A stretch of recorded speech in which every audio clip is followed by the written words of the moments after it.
রাত্রে ঘুমাইছি, ঠিক আছে, বৃষ্টি অল্প অল্প আসিল। হঠাৎ করে দেখি আপনার 5টা যখন বাজে, বাংলাদেশের খেলা আসিল, খেলা দেখার উদ্দেশ্যে উঠছি, উঠটা দেখি আপনার ঘরের মধ্যে পানি। মানে হঠাৎ করে একদিনের বৃষ্টিতে এইরকম পানি হওয়াটা অস্বাভাবিক মনে হয়েছে নিজের কাছে। পুরা আতঙ্কের মাঝে আসলাম। আবার অফিস থেকে খাওয়া হয়েছে যে আরও 3 দিন বৃষ্টি হইব। 3 দিন বৃষ্টি হইলে নতুন অবস্থা কীটা হইব আল্লাহ জানে। ভোরবেলা থেকে হঠাৎ করে সারা শহরে পানি আসা শুরু হয়। সবাই বুঝতেছিল এটা বৃষ্টির কারণে জলাবদ্ধতা হয়েছে, কিন্তু স্বাভাবিক কর্মকাণ্ডে অনেক সমস্যা, বিশেষ করে ঈদ উদযাপন, সবার যে কুরবানির ব্যাপারটা ছিল সেটা চরমভাবে ব্যাহত হয়েছে। এবং এখনও শহরের বিভিন্ন জায়গায়, উকিলপাড়া, কাজী পয়েন্ট, নতুন পাড়ার কিছু কিছু জায়গাতে পানি জমাট বেঁধে আছে, যেটা স্বাভাবিকভাবে খুবই হতাশাজনক এবং খুবই ভোগান্তিমূলক আর কি। অকস্মাৎ বন্যায় আসলে আমরা নতুন পাড়াবাসী, বিশেষ করে পশ্চিম নতুন পাড়াবাসী খুবই বিপদগ্রস্ত আছি।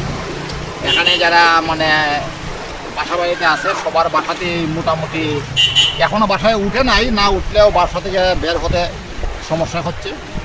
আর সুনামগঞ্জের মূল সমস্যা হচ্ছে ড্রেনেজ ব্যবস্থা। ড্রেনেজ ব্যবস্থাটা যদি একটু ভালো হইতো তাহলে মানে একটু বৃষ্টি দিলেই পানি হইতো না। হঠাৎ করে বন্যার কারণে আমরা ঘর থেকে বাইরে হইতে অনেক সমস্যা হইতেছে। এই পানি নিষ্কাশন ব্যবস্থা যদি না হয় ওদের ভবিষ্যতে আমরা আরও বিপদের সম্মুখীন হইব। এটা মেয়র মহোদয় এবং কর্তৃপক্ষ যারা আছে তারা যেন এটা সুন্দরভাবে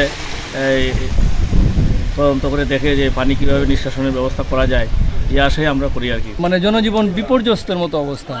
আসলে আমরা যারা সাধারণ মানুষ আছি আমরা মনে করি যে আমাদের যে ড্রেনেজ ব্যবস্থাটা আছে, ড্রেন সব এলাকাতে হয়ে গেছে, কিন্তু ড্রেনটা আসলে নিষ্কাশনের ব্যবস্থাটা আমাদের মতে তেমন পুরোপুরি ভালো হয় নাই, বা নিষ্কাশনের ব্যবস্থাটা আমার মনে হয় যে জনবান্ধব মেয়র যদি পানি নিষ্কাশনের ব্যবস্থাটা ড্রেনেজের মাধ্যমে করেন তাহলে হয়তো জনদুর্ভোগ কিছুটা লাঘব হবে।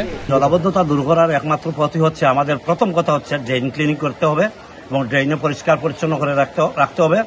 আর আমাদের যে কামারখাল ড্রেনটা আছে, কামারখাল ড্রেনটা হচ্ছে মূল ড্রেন, এই ড্রেনটাকে আমরা সচল রাখতে হবে। আমরা সচল রাখার ব্যবস্থা নিচ্ছি এবং অনেক জায়গায় পরিষ্কার করে দেওয়া হয়েছে। আজকে আমরা আমাদের নির্মাণ পরিচ্ছন্নতা কর্মীরা কাজ করতেছে এবং জলাবদ্ধতা শহরের যে স্থানে জলাবদ্ধতা লেগেছে সেগুলা জলাবদ্ধতা দূর করার চেষ্টা করা। সুনামগঞ্জে আজকে দুপুর 12টায় পানির লেভেল ছিল 8 মিটার, অর্থাৎ এটি বিপদসীমার 20 সেন্টিমিটার উপর দিয়ে প্রবাহিত হচ্ছে এবং গত 24 ঘন্টায় সুনামগঞ্জে 365 মিলিমিটার বৃষ্টিপাত হয়েছে। তো মূলত এই বৃষ্টিপাতের কারণেই এই সুনামগঞ্জে নদী পানি বৃদ্ধি পেয়েছে এবং গতকালকে তুলনায় আজকে প্রায় 30 সেন্টিমিটার পানি বৃদ্ধি পেয়েছে। তো আমাদের সুনামগঞ্জের বন্যা পরিস্থিতি নির্ভর করে মূলত চেরাপুঞ্জি বৃষ্টিপাতের উপর। তো যে গত 24 ঘন্টায় চেরাপুঞ্জিতে 126 মিলিমিটার বৃষ্টিপাত হয়েছে। যেহেতু এটা 200 মিলিমিটার নিচে, সেক্ষেত্রে এটা আমাদের জন্য একটা পজিটিভ দিক যে এখানে সুনামগঞ্জে অতিমাত্রা বৃষ্টিপাত হলেও চেরাপুঞ্জিতে বৃষ্টিপাত না হতে আমাদের বন্যা পরিস্থিতি মোটামুটি স্বাভাবিক আছে, বা এখনো বিপদসীমার বৃষ্টির উপর দিয়ে প্রবাহিত হলেও এখন পর্যন্ত বিপজ্জনক অবস্থা সৃষ্টি হয় নাই।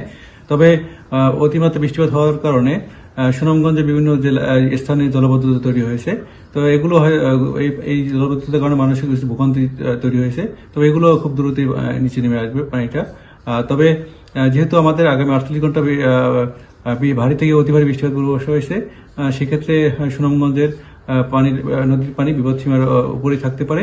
গতকাল 16 জুন থেকে সুনামগঞ্জ জেলায় বেশ ভারী বৃষ্টিপাত হচ্ছে। বৃষ্টিপাতের ফলে গতকাল 16 জুন সিলেট এই সুনামগঞ্জ জেলার ছাতক এবং দোয়ারাবাজার এই দুটি উপজেলার দুটি ইউনিয়নে সামান্য প্লাবিত হয়েছিল, কিন্তু আজকে ভারী বর্ষণের পর সুনামগঞ্জ সদর এবং পৌরসভা এলাকার কিছু নিম্নাঞ্চল প্লাবিত হয়েছে ভোর রাতের দিকে। তবে বেলা বাড়ার সাথে সাথে বৃষ্টিপাত কম হওয়ার কারণে পানিগুলো আবার নেমে যাচ্ছে। তো যেহেতু আগামী 3 দিন ভারী থেকে অতি ভারী বৃষ্টির পূর্বাভাস রয়েছে, আমরা জেলা প্রশাসনের পক্ষ থেকে এবং সংশ্লিষ্ট দপ্তরগুলো প্রস্তুত রয়েছে, আশ্রয়কেন্দ্রগুলো প্রস্তুত রাখা হয়েছে, আমাদের পর্যাপ্ত ত্রাণ সামগ্রী রয়েছে। এছাড়া আমরা অতিরিক্ত ত্রাণ সামগ্রীর জন্য মন্ত্রণালয়ে যোগাযোগ করেছি।